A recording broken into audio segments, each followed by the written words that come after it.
হযরত আয়েশা সিদ্দিকা রাদিয়াল্লাহু তাআলা আনহা বলেন, আমার স্বামী রাহমাতুল লিল আলামিনকে আমি কোনদিন আগে সালাম দিতে পারি নাই।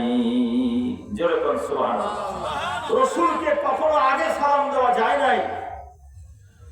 আল্লাহর হাবিব নিজের স্ত্রীকে সালাম দিতেন, যখনই ঘরে ঢুকতেন সঙ্গে সঙ্গে সালাম দিয়ে দিতেন। আল্লাহর হাবিব সালাম দিতেন আর হযরতে আয়েশা সিদ্দিকা সালামের জবাব দিতেন। কিন্তু হযরত আয়েশার মনে দুঃখ, আমার স্বামীকে আমি একবার আগে সালাম দিতে পারলাম না, আমার পূর্বেই উনি সালাম দিয়ে দেয়। তাই তিনি কি করলেন, একটু লুকায়া থাকলেন। রাসূল যখন এসে পড়েছেন তখন রাসূলকে সালাম দিয়েছেন।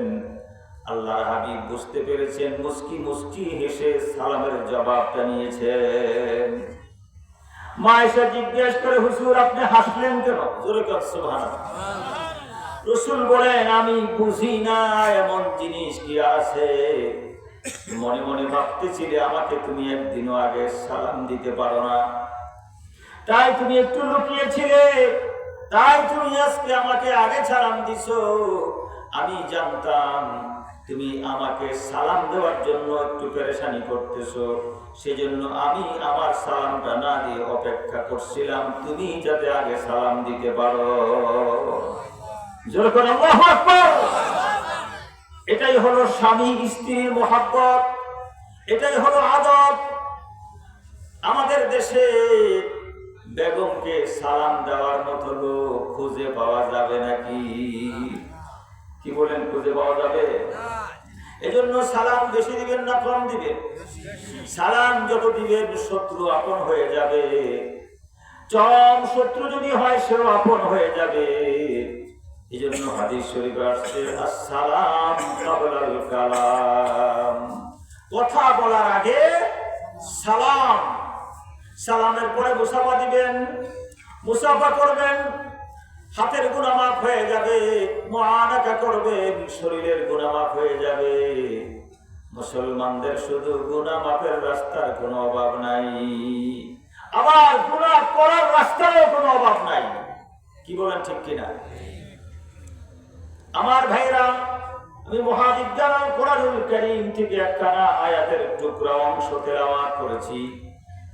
আল্লাহ পাক বলেছেন, ওয়াসারিউ ইলা মাগফিরাতিন মির রাব্বিকুম ওয়া জান্নাতিন আরদুহাস সামাওয়াতি ওয়াল আরদ। জোরে বলেন, আমরা জান্নাত চাই কি চাই না? কারা কারা জান্নাতে যাইতে চায়? হাত তুলে আমার আল্লাহ দেখাই। নারে তাকবীর, নারে তাকবীর। হাত নামান। এই গ্রামে এলাকায় আজকে এই মাহফিলের বয়স কত আপনারা জানেন? 41তম মাহফিল, মানে এক চিল্লার উপরে। আলহামদুলিল্লাহ বলেন। 41তম মাহফিলের শ্রোতার সংখ্যা যদি এরকম হয়, হায় হায়, 41তম মাহফিলের শ্রোতার সংখ্যা তো হাজার ছাড়িয়ে যাবে, হাজার হাজার লাখ লাখ হওয়ার কথা ছিল। জোরে কোন ঠিক কিনা? এই এলাকায় এই কয়জন লোক আছে নাকি আরো আছে? আরো লোকজন আছে না নাই? আরো জোরে বলেন, আছে না নাই? আল্লাহ পাক দয়া করে, মায়া করে, মহব্বত করে আপনাকে আমাকে বসার সুযোগ দিয়েছেন। মান ইয়াহদিহিল্লাহু ফালা মুদিল্লা লাহু ওয়া মান ইউদ্লিলহু ফালা হাদিয়া লাহু। আল্লাহ যাকে দয়া করবেন, মায়া করবেন, মহব্বত করবেন, তাকে জান্নাতের বাগানে বসার সুযোগ দান করবে। এটা হলো দুনিয়ার জান্নাত। এই দুনিয়ার জান্নাতে যারা বসবে, আল্লাহ পাক তাদের জন্য উদখুলুল জান্নাতা ফাকাদ ফাযা ফাওজান আযীম, তাদের জন্য আল্লাহ জান্নাত রেডি করে রেখেছেন। জোরে কোন আল্লাহু আকবার। এবার বলেন, আমরা জান্নাতে যাইতে চাই কি চাই না? একটা হলো জান্নাতের পথ, আর একটা হলো বলেন জাহান্নামের পথ। কয়টা পথ আছে? দুইটা রাস্তা আছে। ফারিকুন ফিল জান্নাতি ওয়া ফারিকুন ফিস সাঈর। একটা জান্নাতের পথ আর একটা জাহান্নামের পথ। ও মুসলমান, কেমনে বুঝাবো? আমাদের বাবার নাম কি? সবাই বলেন কি নাম? বাপ কয়জন থাকে? বাপ কয়জন? জোরে বলেন কয়জন? মুসলমান জানে না বাপ কয়জন? সবাই বলেন বাপ তিনজন। কয়জন? আরো জোরে, এবার বলেন বাপ কয়জন? সবাই বলেন কয়জন? সবাই বলে না। সবাই না বললে আমি বাপের ভাঙ্গা দিব না, বাপের বিশ্লেষণ করব না। সবাই বলতে হবে, জোরে বলেন বাপ কয়জন? তিনজন। আপনারা একটু গরম না হলে আমিও গরম হব, আমিও ঠান্ডা আপনারাও ঠান্ডা। প্যান্ডেল গরম হবে, এমনি তো লোক নাই, কম লোকে ওয়াশ করার অভ্যাস নাই। মহব্বতে বলেন লা ইলাহা ইল্লাল্লাহ, জোরে আরো জোরে, লা ইলাহা ইল্লাল্লাহ।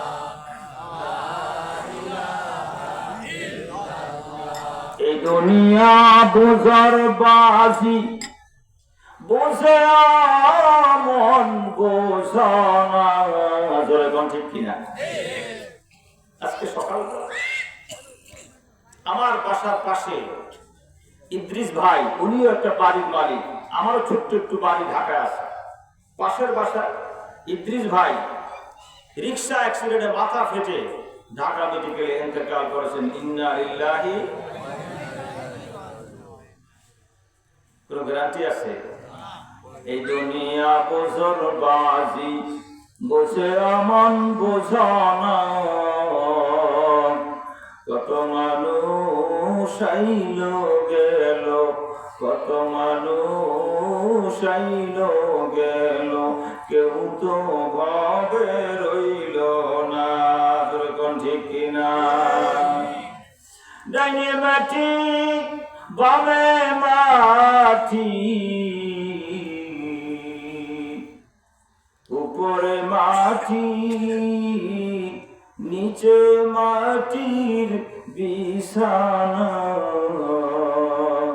সাথী নাই রে সঙ্গী নাই রে, কেমনে থাকবো কবরে। জোরে কোন ঠিক কিনা? এ আমার বাবা, রাস্তা কয়টা? আরো জোরে বলেন কয়টা? দুইটা রাস্তা, একটা হলো জান্নাতের রাস্তা আর একটা জাহান্নামের রাস্তা। এবার বলেন তো আপনারা কোন রাস্তায় যাইতে চান? জান্নাতের রাস্তায় যাইতে চান। বলছিলাম আমার বাবা আদম আলাইহিস সালামকে আল্লাহ পাক তৈরি করার পরে আল্লাহ বলছেন, ওয়াকুলনা ইয়া আদাম উসকুন আনতা ওয়া যাওজুকাল জান্নাতা وكلا منها رغدا حيث شئتما ولا تقربا هذه الشجرة فتكونا من الظالمين।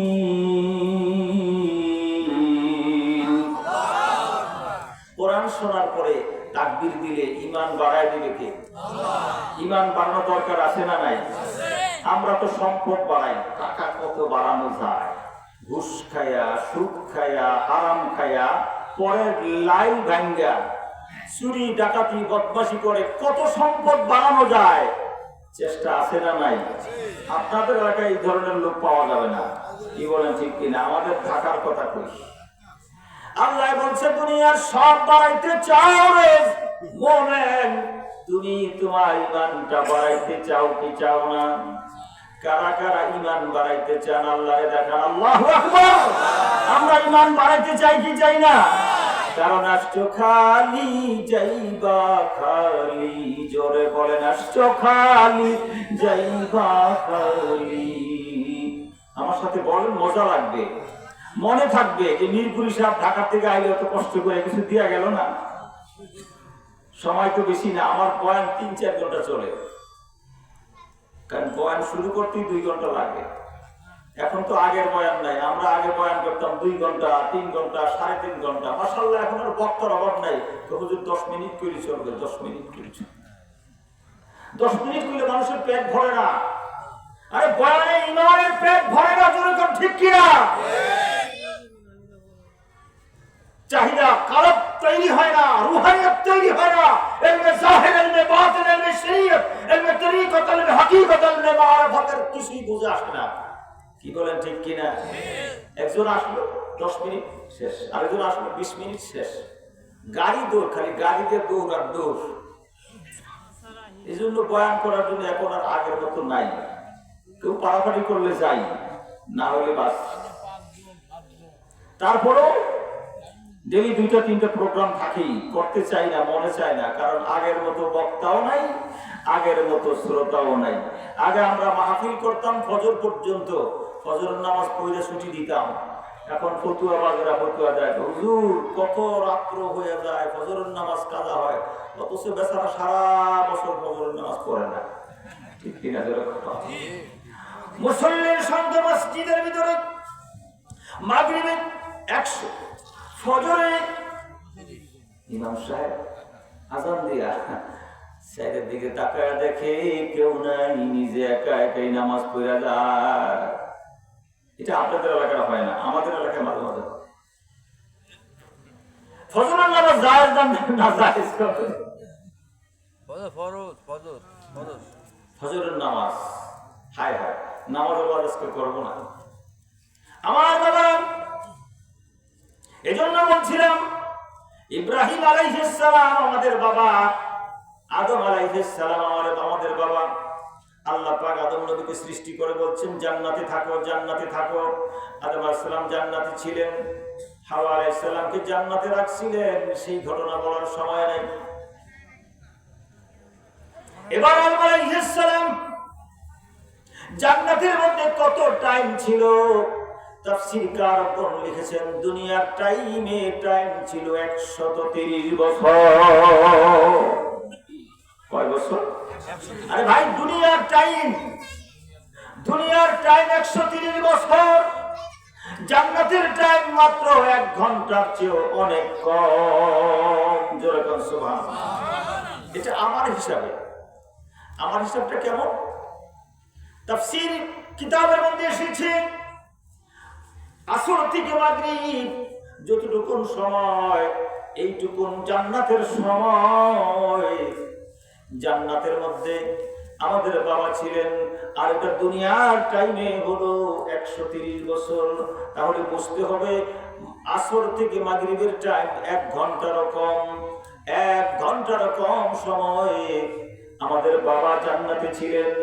তার মধ্যে অনেক ঘটনাগুলি হয়েছে, তারপরে দুনিয়ায় এসেছেন। জোরে কোন ঠিক কিনা? আল্লাহ রাব্বুল আলামিন ডাক দিলেন, আদম রে, জান্নাতে ছিলা, আবার জান্নাতে চলে আসবা। দুনিয়ায় যাওয়া লাগবে, একটু পরীক্ষা দিতে হবে। জোরে কোন ঠিক কিনা? অনেকে বলে হুজুর বাবা আদম যদি গন্ধম না খাইতো তা আমরা জান্নাতেই থাকতাম, দুনিয়ার আশা রাখতো না, পুরপুরি গেলমান জনমের মতো খাইতাম। জোরে কোন ঠিক কিনা? আরে ভাই, পরীক্ষা ছাড়া কিছু হয় না। কি বলেন? পরীক্ষা ছাড়া রেজাল্ট হয় না, রেজাল্ট ছাড়া সার্টিফিকেট হয় না, সার্টিফিকেট ছাড়া ভালো ভালো চাকরি হয় না, ভালো চাকরি না হইলে ভালো বেতন পায় না, ভালো চাকরি না হইলে ফ্ল্যাট পাওয়া যায় না, বিল্ডিং পাওয়া যায় না। পরীক্ষা ছাড়া কিছু হয় না।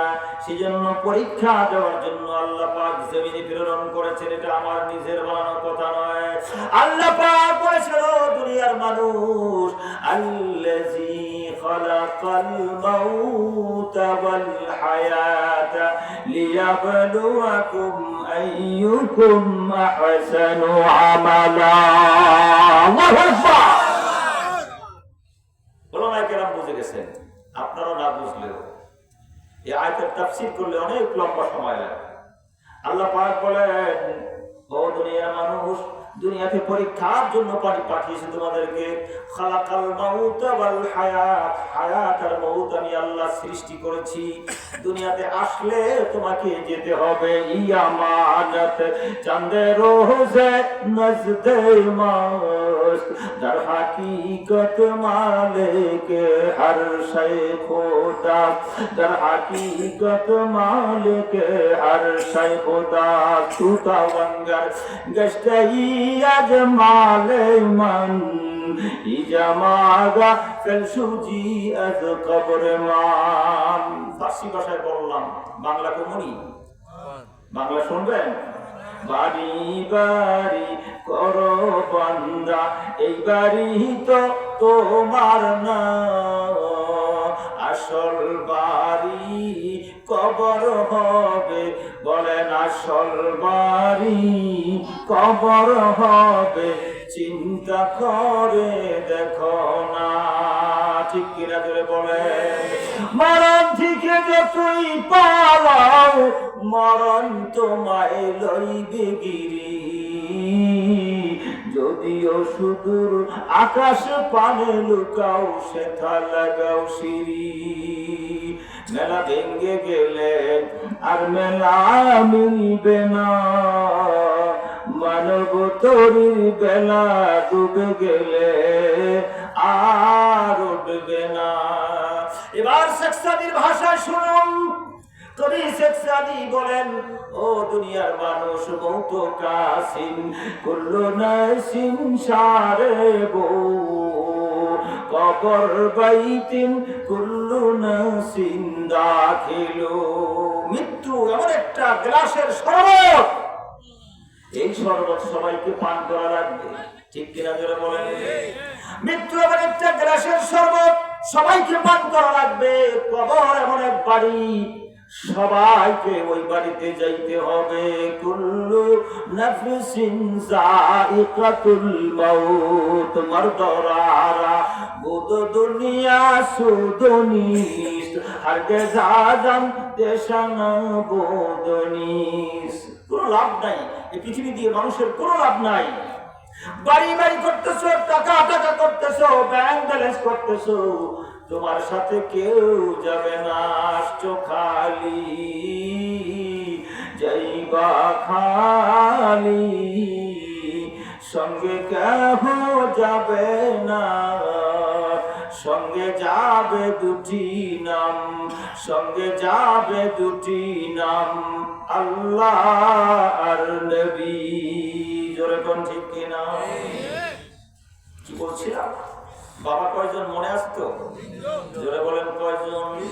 একজন হলো আদম নবী, আমাদের বাবা। 2 নম্বরে আল্লাহ রাব্বুল আলামিন বলেন, তোমাদের আরেকজন বাবা আছে, মিল্লাতা আবিকুম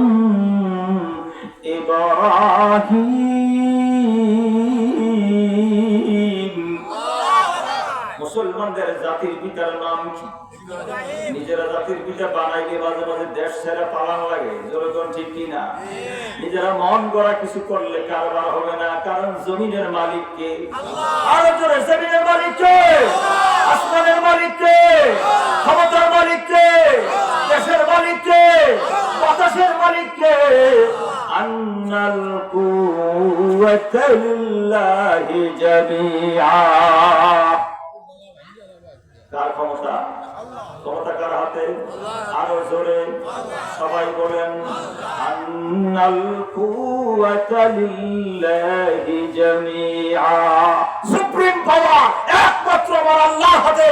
জোরে বল ঠিক কি না?